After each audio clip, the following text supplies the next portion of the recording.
Hello everybody, CW here. I am on the mend. It's slow and it's real painful. Finally got able to get down here to my loading bench, but it took quite an effort. Stairs are not as difficult as I thought they'd be, but they're no fun. But I've gotten a couple packages in, and I wanted to do a thank you video and an introduction video to two of these. Let's start off with the thank you video, and this is going to be a big thank you from Chris from the 740. He was out at SHOT Show a couple weeks ago, and he promised to visit some booths for me and see what he could learn and send me what he picked up. And this is what I got. I got a Remington sticker. I got an empty envelope. I got a Remington sticker. Oh, I got some Chris from the 740 swag too. Let's see what he sent us here.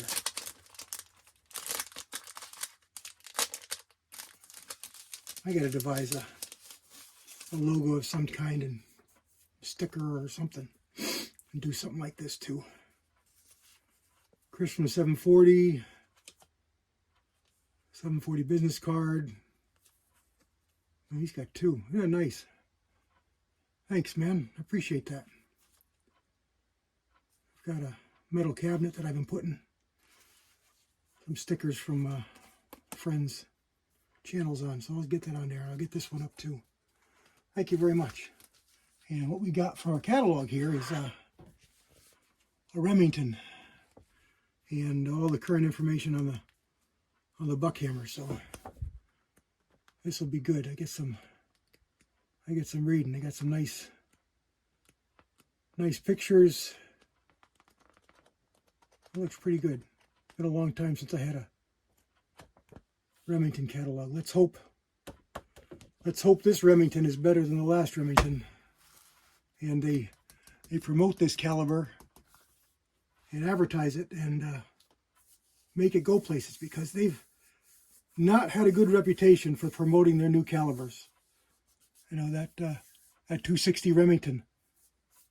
Where is it? What happened to it? You know, did you hear anything about it when it was new? No, you didn't hear nothing. 708 only got a little bit. You know, there's so many others. But those are two more recent ones. They're great calibers. People love the 708, and it really only made merits on itself. You know, it didn't get the backing from Remington that it should have. 280 Remington, 7mm Express. You know, all those. They just didn't get it. And the 260. You know, if they'd have put a little bit faster twist in that thing, it's got better ballistics than the Creedmoor. It could have been what we talk about instead of the Creedmoor. But no, Remington dropped the ball, and the rest is history. So let's hope that they stand behind their new caliber and make it go places. Thank you very much, Chris. Really appreciate it. I'll be doing some reading with this. It's going to be really good. The second part of the video here, and I'm only going to really do an introduction. I'm not going to do an in-depth. I'm going to really try and keep it short. But you guys have probably seen my push-through sizing video, where I use the push-through sizer die utilizing Lyman 450, 4500 sizers. And I did that because a lot of guys, you know, have been sizing bullets and casting bullets for decades, and they've got a lot of money invested in this setup to size and lube your bullets. And now you got powder coating, and you can utilize those old sizers, but you need a way to use them, because it's just not practical to run them through the lubricizer. So I figured out, why don't you make a die that holds it? And I did it, and it works really good. Well, apparently some other people have been doing it as well. And this is a gentleman that's on a forum that I'm on, and his handle is Kieth, and he makes up a die that does a lot of the same things that mine does. Actually, it does virtually everything mine does. Slightly different design. Like he chose to machine a shell holder to a little more exacting tolerances with the hole, and then made up his pins or his pushers with an O-ring, so they press down inside and they're perfectly centered, and there's your pusher. So if you want a different size bullet, you can just buy a different size pusher. So he sent me a few here just to test and evaluate and see what I think. So there's that. And the other part of the die is it's an alloy. It kind of looks a little funky to me, so I'm not going to say it's aluminum alloy because I don't know. I will be sending this to him, so I'm sure he'll be commenting in the comments and can answer any questions. He'll also have these available for sale. But it's some kind of a alloy because it's very light. And then a nut with a Lee-style rubber bushing in it, which for these I really like it. It really works well.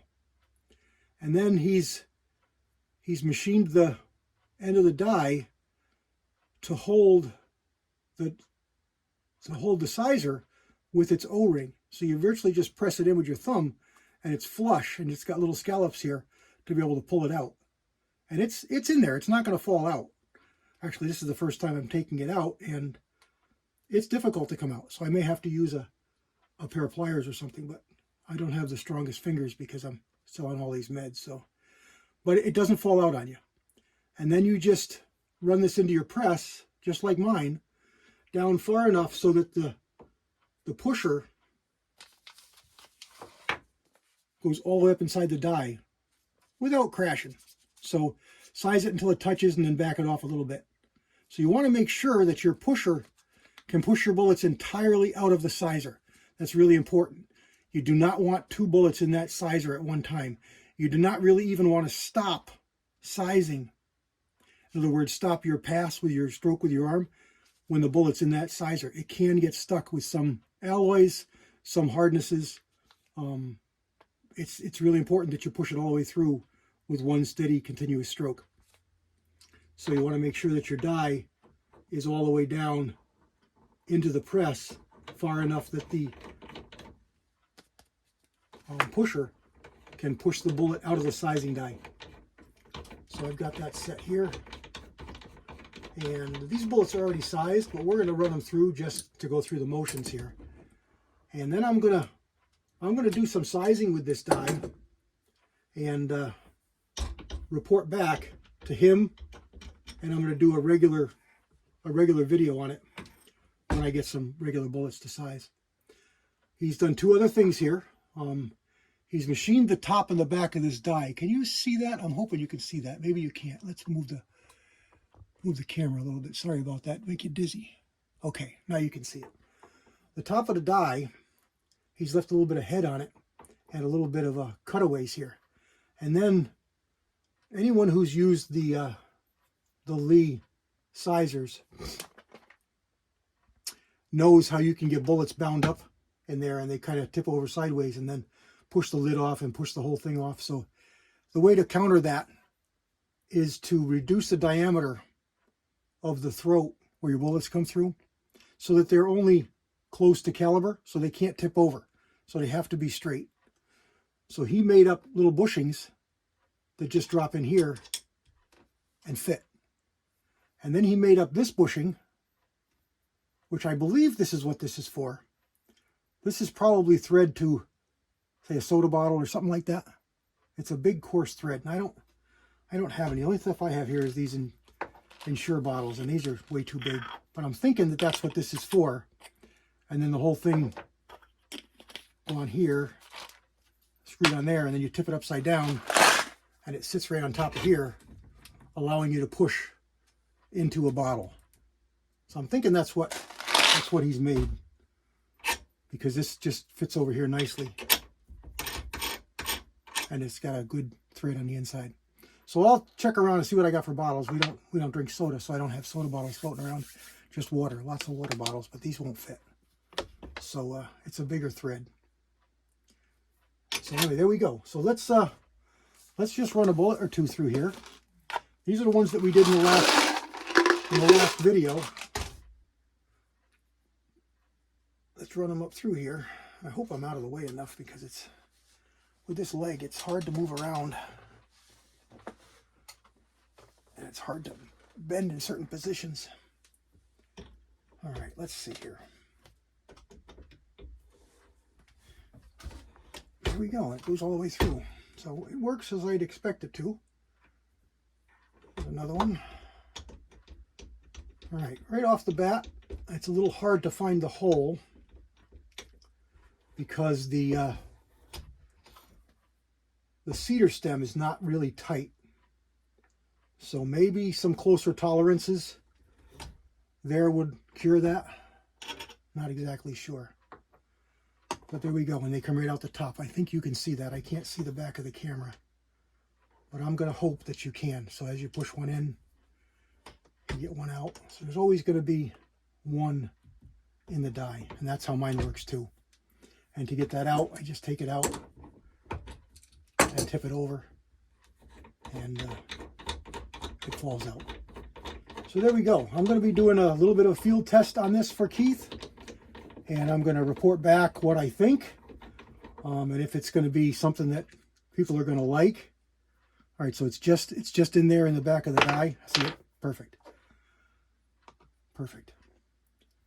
So there we go. It's your first initial view of this gentleman's push-through sizer set. And I'm hoping that's focused. I can't see. This is just what he sent me.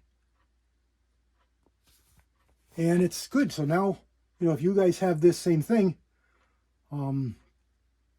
this is an avenue for you to be able to utilize these same dies. That can cost you a big dollar. I mean, you price these today, and some of these are 50, 60 bucks.